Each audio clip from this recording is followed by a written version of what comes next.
household debt, which is about 78% of GDP, which is actually in dangerous zone. If you ask me, it's in dangerous zone. And the large house is 38%. They were divided: purchase of cars, vehicles, houses, mortgage for houses, and credit card payments. So that's 78%. Now, this actually tells you that either our salaries are low, or our expenditures are over our habits, expenditure habits cannot be controlled or excessive. So this is a call that you have to make. But government debt is at this time, I think, 53.3 or 4% of GDP. And of course, if GDP expands, then it's okay, it's not so bad. But when it begins to contract, then 53% becomes quite high. So we're looking at both government debt as well as household debt, which are, in my view, critical already. The government says only when it reaches 55, it is critical. But I think 53 is already critical enough for us to take this quite seriously. So what do we do? How do we restructure this thing?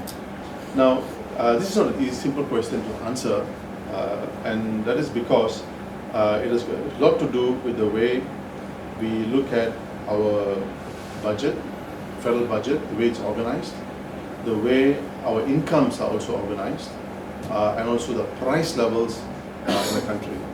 Like, for example, you take Klang, you take Ambang Botanic.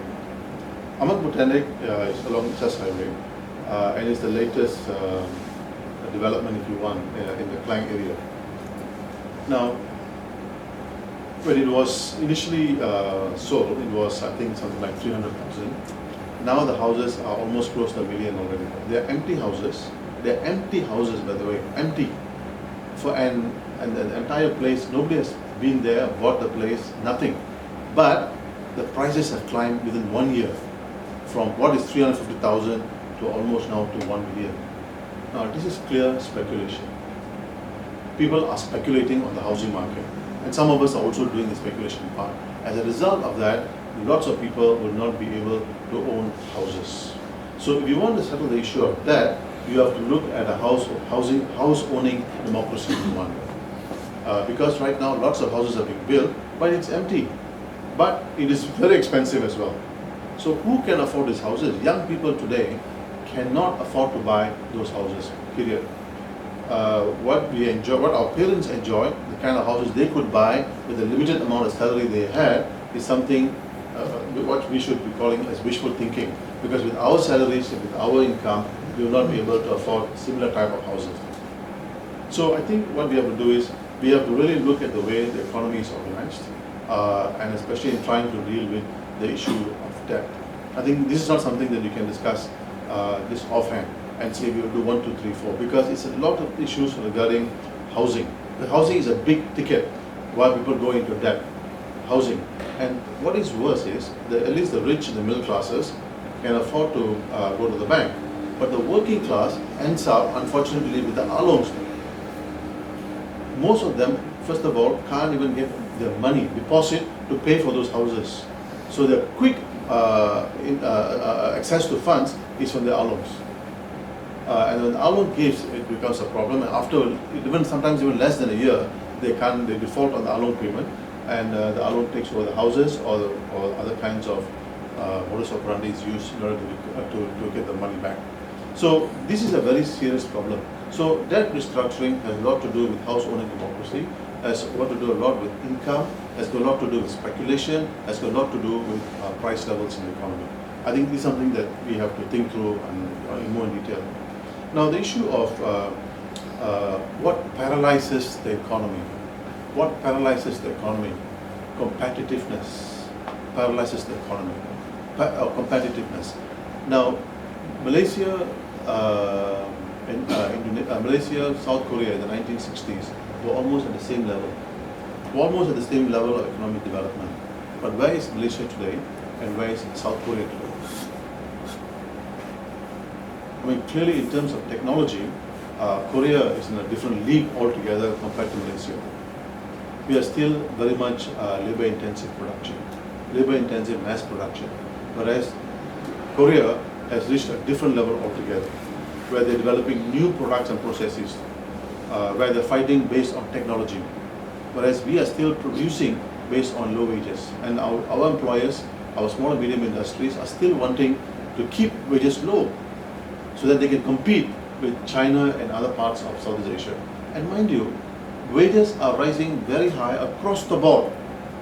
Malaysian employers do not want to increase their salary, because if they increase their salaries, then they will lose out with other countries. So we have not innovated. We have not innovated, period. So that is what is going to paralyze the economy. Our system of education, are our universities creating new ideas, new products, new innovations? No. Are our schools, public schools, and public universities creating intellectuals, creating new products, processes, or inventions? No. So really, we have seen a massive decline, not only of our universities, but also our public school system, which stifles the mind. In fact, it's the same with Singapore, but Singapore does it a bit better. Singapore, having realized that creativity is missing in their schools, have now introduced a class on creativity in their school, in their classrooms. So when we look at the economy, we look at competitiveness, we look at the system of education, we look at the level of technology that we have, and we look at the support for small and medium industries. I think a lot of money is going to support the big boys, as opposed to going to support small and medium industries. Really, for Malaysia, I think 97 or 95%, probably 95% of our companies are small and medium industries. They need to be supported. But unfortunately, that's not happening.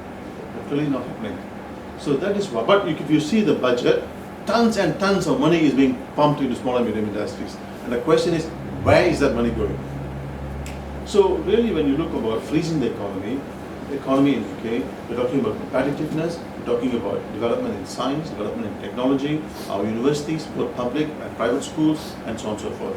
That is when your economy gets into trouble. And also, for example, the other issue is about creating a new wealth. We have to create new wealth and distribute the wealth accordingly in the context of 27 million people, or 27 million people that we have in the country. It is no point just creating wealth and 3 people keeping it in their pockets. It doesn't work. It must be distributed. So you need to create wealth, and that wealth has to be distributed accordingly. Now, this is also not happening. So really, when you look at the economy suffers because of this.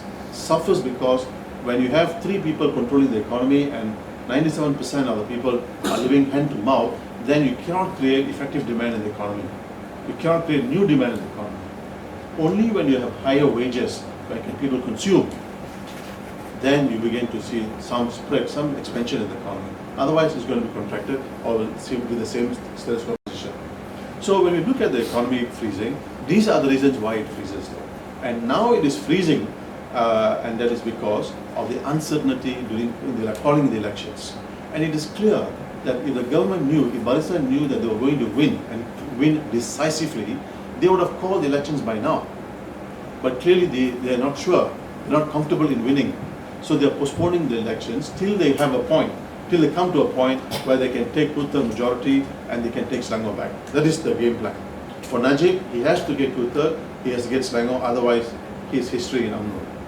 So this is the game plan that they have. So that is why, and you can see the instability that they're creating, for example, in Selangor. There's sabotage on water, for example, that is going on.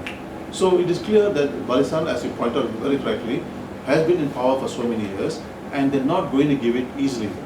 That is why both Dato Sri Anwar, Wahidin Kitsang, and so on and so forth are telling UMNO, will you hand over peacefully if you lose? So the negotiations of sorts have already begun for that to take place. And don't forget, Malaysia is a signatory to many international trade agreements. So they simply cannot start a problem and create havoc in the economy, because this will create problems, and the most affected will be the UMNO boys. So UMNO is not that crazy actually. They will protect their own interests as well.